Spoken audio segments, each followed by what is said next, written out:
In the heart of the untamed American frontier, where the land stretched endlessly under the blazing sun, a man named Thomas Reed lived a quiet, solitary life.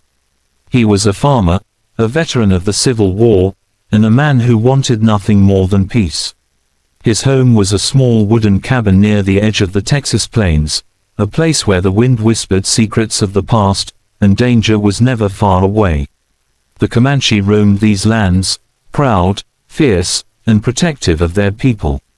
Thomas had always respected them. He knew this was their country long before the settlers arrived. He had heard stories of their raids, their warriors, their unmatched horsemanship. But he had never crossed paths with one, not until that fateful evening. It was just after sunset when Thomas saw her, a young girl, no older than 15, stumbling across the dusty horizon. Her clothes were torn, her face covered in dirt and blood. She looked terrified, like she'd been running for days. Behind her, thunder rumbled, not from the sky, but from distant hooves. Thomas rushed out, rifle in hand, scanning the plains. He didn't see anyone following her, at least not yet. The girl collapsed near his fence, gasping for air. When he lifted her head, he realized she was Comanche. For a moment, his instincts told him to step back. Harboring a Comanche could mean trouble, even death. But then he saw the fear in her eyes. Whatever had happened, she was running from something worse than him. "Easy now," he said softly. "You're safe here." She didn't understand his words, but she saw the kindness in his eyes. Thomas carried her inside, laid her on his bed, and began to clean her wounds. She had a deep cut on her shoulder and bruises down her arms. He stitched what he could, using the supplies he had left from the war. She winced but didn't cry. There was strength in her, the kind he'd seen in soldiers, the kind that comes from survival. That night, the wind howled outside as Thomas sat by the fire. The girl slept fitfully, whispering words in Comanche he couldn't understand. He wondered who she was, what had happened to her tribe, and most of all, what would happen when they came looking for her. By morning, the girl woke. She looked around the cabin, cautious, unsure of the man sitting across from her. Thomas smiled and pointed to a loaf of bread on the table. She hesitated, then reached for it. Hunger defeated fear. He tried to speak gently, using gestures more than words. He pointed to himself, "Thomas." Then he pointed to her, waiting. After a moment, she said, "Nita." Thomas nodded. "Nita, that's a pretty name." For the next few hours, they existed in silence, two souls from different worlds bound by circumstance. He fixed the fence outside while she watched from the window, still wary but no longer afraid. As the sun began to set, Thomas noticed something strange. The birds had gone quiet.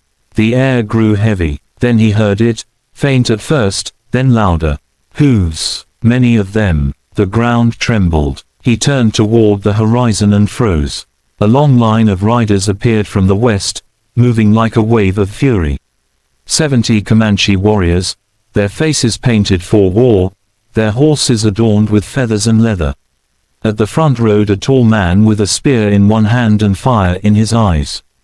Thomas's heart sank. He didn't need to guess who they were. He ran inside. Nita had seen them too.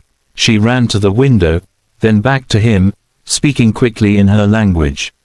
He couldn't understand her words, but her fear said enough. Within minutes, the riders surrounded the house. Thomas counted at least 70. They encircled his cabin silently, their spears glinting in the fading light. The leader dismounted, stepping forward. His face was stern, his eyes burning with rage and concern. This had to be her father. He shouted something in Comanche, his voice thunderous and sharp.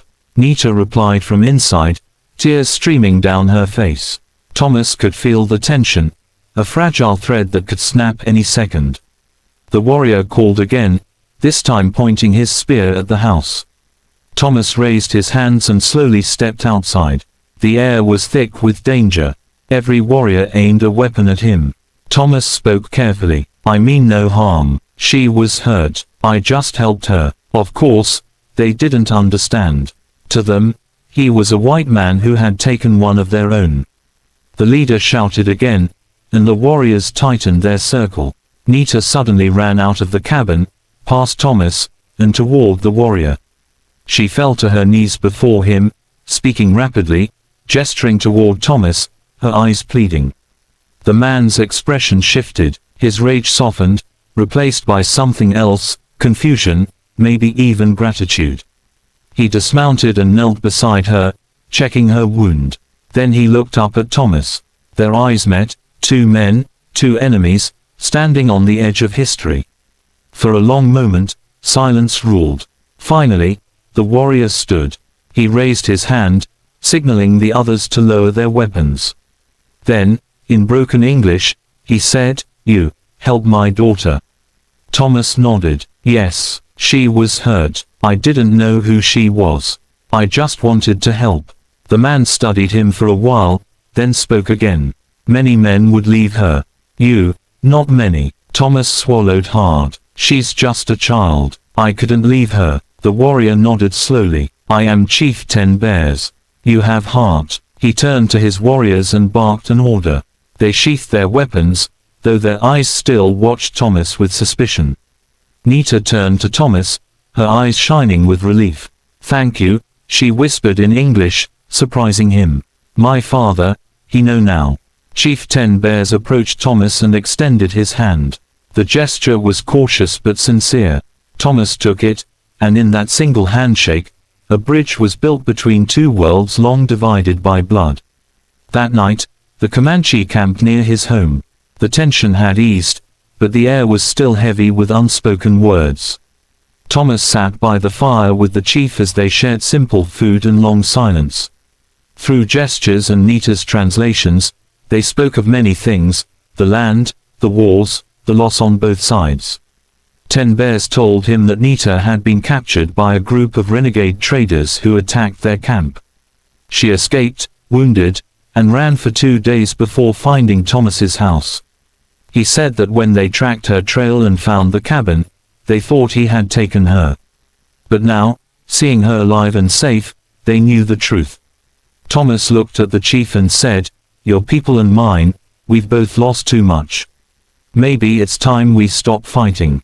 The chief stared into the fire for a long moment, then said quietly, "The earth is old. She belongs to no man. But men fight to claim her.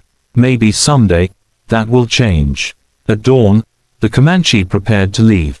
Nita stood beside her father, her arms still bandaged. She looked at Thomas, her eyes filled with gratitude. "You saved me," she said. "I will not forget." Thomas smiled. "Just stay safe out there." Before mounting his horse, Chief 10 Bears turned to Thomas once more. "If ever you ride west," he said, "and see the Red River, call for 10 Bears. You will be welcome." Thomas nodded. "I'll remember." As the warriors rode away, their silhouettes fading into the morning mist, Thomas stood alone in front of his cabin. The land was quiet again, but something had changed. He had looked into the eyes of his so-called enemy and found something human, something shared. Days turned into weeks, and life returned to its quiet rhythm. But Thomas often thought of Nita and her people.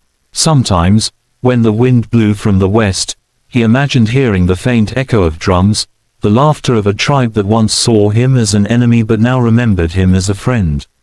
One evening, as the sun dipped below the horizon, Thomas saw movement on the ridge. A small group of riders approached, not 70 this time, but 2. As they neared, he recognized Nita among them. She dismounted and handed him a beautifully woven blanket, patterns of red and gold thread, symbols of peace. "My father said this for you," she said. "For your kindness." Thomas smiled and accepted the gift. "Tell him, it means more than he knows." She nodded. "He knows." Then she mounted her horse and rode away once more, disappearing into the golden light. Years passed. The land changed, towns grew, and the frontier faded. But old Thomas Reed never forgot that day, the day 70 Comanche warriors surrounded his home, not for war, but for love. The day he learned that courage isn't only found in battle, but in compassion. And that peace, even between enemies, begins with a single act of kindness. He kept that blanket until his dying day. When they found him, years later, sitting in his chair by the fire, the blanket was draped over his lap, a silent reminder of the bond that once bridged two worlds under the wide, endless sky of the frontier. And somewhere out there, among the descendants of the Comanche, stories are still told, of a white man with a good heart, who saved a young girl and earned the respect of a chief. A man who proved that even in the darkest of times, humanity can still shine through. This is Heart of the Guardians, where forgotten legends live again, and every story reminds us that compassion can heal even the deepest divides.